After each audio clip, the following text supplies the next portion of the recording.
Welcome back to our new video. ज़्यादा time pass नहीं करेंगे, सीधा वीडियो की शुरुआत करते हैं। Let's begin. देखो क्या होता है ना, जब ब्रेकअप होता है, दो लोग जब सेपरेट होते हैं तो अक्सर मैंने सुना है लोग छोटी छोटी बात पे ये बोलते हैं कि उसने मेरा यूज़ किया, या that person was not serious for this relationship, उस पर्सन ने मुझे यूज़ किया है, या उस पर्सन के लिए मेरे लिए कोई फीलिंग नहीं थी उस पर्सन के अंदर। अक्सर 90% केसेस में यही बोलते हैं आफ्टर द ब्रेकअप, बट ये सच नहीं है। ठीक है, आपको ये चीज़ समझनी पड़ेगी कि इट डजेंट मैटर आप दोनों अगर साथ में थे तो कितने टाइम के लिए थे, उससे फ़र्क नहीं पड़ता है। लेकिन अगर आप दोनों साथ में थे, सो दैट मीन्स कि कहीं ना कहीं दोनों के इमोशंस जुड़े हुए थे, दोनों एक दूसरे के लिए सेम फीलिंग रखते थे, दोनों एक दूसरे के लिए सेम फील करते थे, इसलिए दोनों साथ में थे। इट डजेंट मैटर आपका रिलेशनशिप कितना लंबा था, 6 months, 1 year, 2 year, 5 years, 10 years, doesn't matter. जितने टाइम के लिए भी वो इंसान आपके साथ में था, दैट मीन्स कहीं ना कहीं वो इंसान आपसे इमोशन के साथ जुड़ा हुआ था, इसलिए वो आपके साथ में था। ठीक है, और ये सिर्फ कहने वाली बात होती है कि वो इंसान मेरे लिए कुछ फील नहीं करता था, या इस रिलेशनशिप का कोई मतलब नहीं था, तो उस इंसान के लिए, उस इंसान के अंदर मेरे लिए कोई फीलिंग नहीं थी। It's just BS। तो ये वाली जो बात है ना, ये भी इतनी बड़ी नहीं है।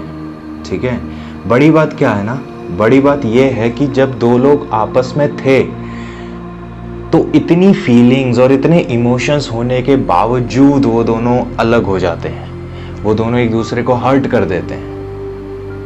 अब वो हर्ट डिपेंड करता है आपका बैकग्राउंड कैसा है, कुछ लोग होते हैं फिजिकली भी हर्ट करते हैं।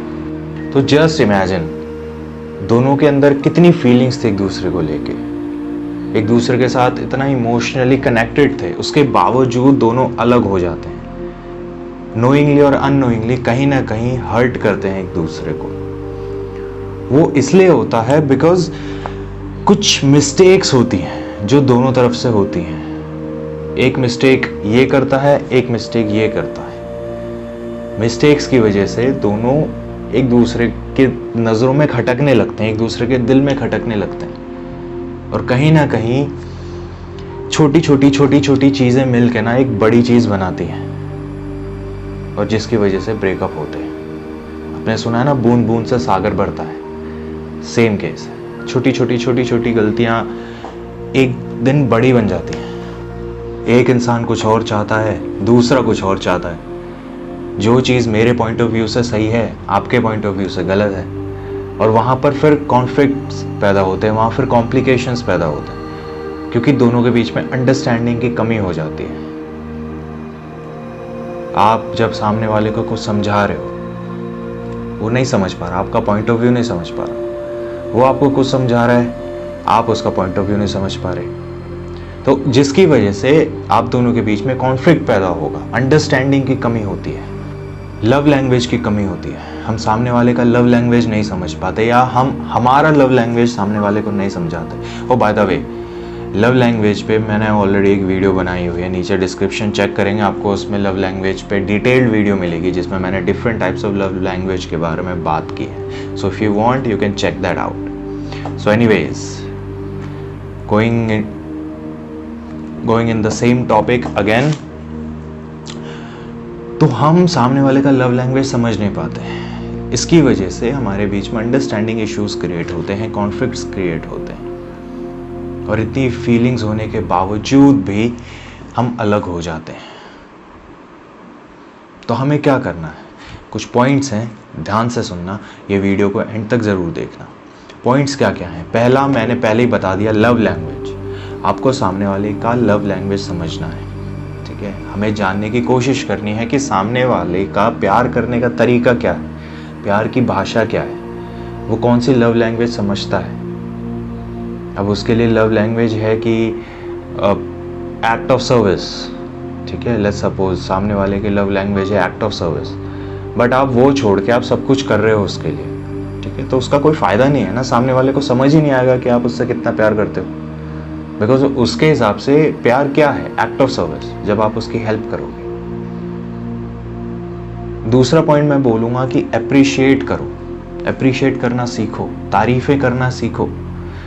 जब रिलेशनशिप नया नया होता है तो हम एक दूसरे को बहुत अप्रिशिएट करते हैं, हम बहुत तारीफ़ें करते हैं, हम झूठी तारीफ़ें भी करते हैं। लेकिन जब रिलेशनशिप पुराना हो जाता है तो क्या होता है, ऐसा क्या होता है, हम तारीफ़ें करना भूल जाते हैं, हम छोड़ देते हैं। झूठी तो छोड़ो, हम सच्ची तारीफ़ें भी नहीं करते सामने वाले को, हम अप्रिशिएट करना छोड़ देते हैं। और ये एक बहुत बड़ा ड्रॉबैक है।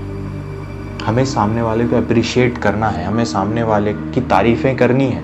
अगर सामने वाले ने कुछ अच्छा काम किया है, हमें उसके लिए अप्रिशिएट करना पड़ेगा उसको। अब मैं ये नहीं बोलूँगा कि झूठी तारीफ़ें करो, लेकिन जहाँ वो सामने वाला इंसान अप्रिशिएशन के काबिल है तो उसको अप्रिशिएट करो, ज़रूरी है। अगली चीज़ है गिफ्टिंग। अब यहाँ पर एक सवाल लोग पूछते हैं, सवाल क्या मतलब, एक कमेंट मारते हैं, एक कमेंट बोलते हैं कि प्यार में पैसे इंक्लूड नहीं होने चाहिए, या अगर पैसे इंक्लूड होते हैं तो उसको प्यार नहीं बोलते।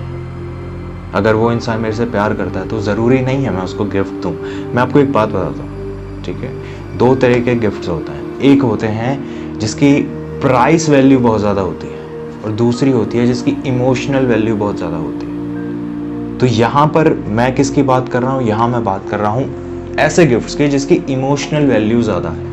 आपको सामने वाले को गिफ्ट देना चाहिए, सामने वाले के लिए कभी कुछ करना चाहिए। अब इसके लिए आपको कोई स्पेशल ओकेजन का वेट करने की ज़रूरत नहीं है। आपका आज मूड अच्छा है, आपके ऑफिस में कुछ अच्छी चीज़ हुई, अपने पार्टनर को कुछ गिफ्ट करो ना, ज़रूरी है। और अब मैं ये नहीं बोलूँगा कि गिफ्ट देना तो मतलब आपको एक्सपेंसिव गिफ्ट ही देना है, इट्स नॉट नेसेसरी। आप कोई ऐसी चीज़ दो जिससे आपके इमोशंस जुड़े हों,